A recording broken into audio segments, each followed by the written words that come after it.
In this video, I'm going to show you my social media strategy for 2023 as a multiple six-figure business owner. On screen, you'll see how we take one idea and distribute it across multiple platforms, all while saving time and reducing resource. We hit every single one of our primary channels and our secondary channels with the right type of content, and in the next few minutes, I'm going to talk about how you are going to be able to do the same. First, let's define what a social media strategy actually is. A social media strategy is a plan that outlines your goals, audience, content, and metrics for measuring success. And here are just a few benefits that the right strategy can have. Firstly, increased brand awareness. If you're sharing relevant, engaging, and valuable content regularly, you're going to stay top of mind with your audience. Number two, lead generation. Showing up with the right type of content is going to position you as the go-to person when potential clients are ready to buy. Number three, of course, sales. By using specific content to promote products or services, and creating a seamless buying experience, you can turn content and followers into clients with the right approach. It's also really cost effective. So it's inexpensive to use organic social if you have a very small marketing budget, and it's measurable. You can track engagement rates, click-through rates, conversion rates, all to determine which parts of the strategy work and which ones need to be realigned. So let's get into the nitty-gritty, and first and foremost, I want to talk platforms. As part of our Content to Clients program, we help coaches, freelancers, and small business owners use organic content to win more clients on platforms like Instagram and LinkedIn. But in order to do that, we actually push out content on TikTok and YouTube too.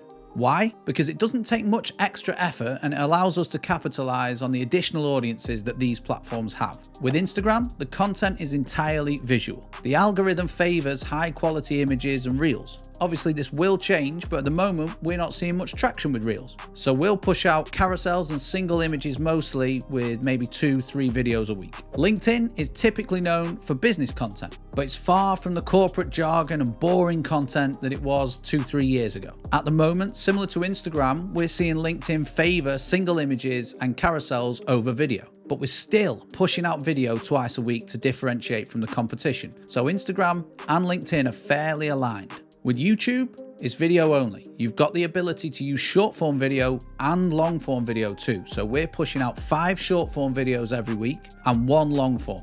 Now, long form video obviously takes a lot longer to produce. But when your audiences from the short form platforms have a real interest in you, they will want to know a bit more before buying. So they tend to check out the longer form content you have, which is where YouTube and podcasts come in. So we use YouTube to strengthen trust before pushing people a step further in the buyer journey.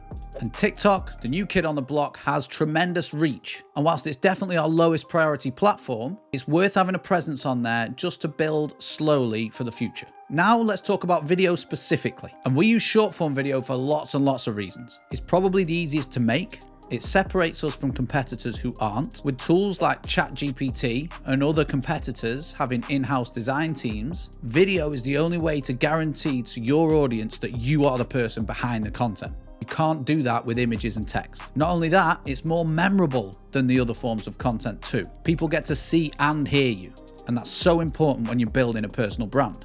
And lastly, it enhances the connection you have with the viewer. It brings your audience closer to you as a person. They can see your face, your personality, your environment. As small business owners who use personal brand, the only true differentiator is us as people. So it's important to give our audiences sight of that. Now, all these different pieces of content across all these different channels can seem like a daunting task, but that's why we start with the long form. We put out 1 YouTube video a week, which is perfect, but we chop this video into at least 5 different short form videos too, which feeds all of our YouTube shorts. It gives us 5 videos to pick from for Instagram, for Reels. It gives us 5 videos to pick from for LinkedIn. And it also gives us 5 days, if not more, every single week worth of TikTok content too. So the strength of thinking bigger and putting the work in to create the longer form content helps us massively. It reduces workload, even though it seems like more work. On average, we're probably looking at 1 hour to prep and record a YouTube video. That's it, 1 hour. And we batch them in sets of 4. So once a month or once every 4 weeks, we have an afternoon where I will write and record YouTube content. After this, it goes over to the editing team who handle everything. And that's 4 to 6 hours absolute max, giving us 4 long form videos and a minimum of 20 short form. An entire month's worth of content done in less than a day. Now that's how you build a content machine. Not only that, but the content that we record as video can be transcribed and it can be turned into captions. Or we could turn some parts into carousels as well. So whilst most people are obsessing over the short form platforms like Instagram, TikTok, LinkedIn, it will pay massive dividends in the future and be much less drain on resources if we take the time to create the long form. But the key to having all this running is planning in advance, knowing your audience's pains, desires, and objectives, and then tying it into your content. What do people want to know? Where are people falling down? What are people struggling with? Because most business owners post content without doing any of this work. They just post into the void willy-nilly. Remembering your objectives, awareness, leads, and sales guides your thinking into producing content that generates results rather than just posting aimlessly. Now, in other videos on the channel, I'll go into much more detail about my strategy for specific channels. So if you want to find out more about LinkedIn or Instagram content strategy, click this video here and I'll see you in that one next.